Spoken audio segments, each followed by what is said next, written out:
sahabat, saya kembali di La Petaraga. Nah, sekarang saya mencoba lontong padangnya.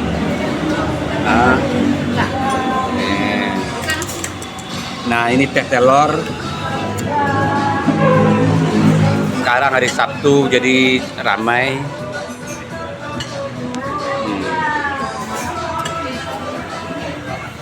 Lagu lama.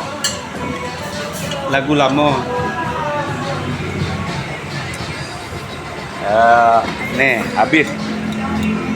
Dan baru ini saya ketemu lontong padang piringnya begini. Jadi bagus, jadi kuahnya bisa banyak. Ini teh telur. Itu minuman sunahnya pria beristri.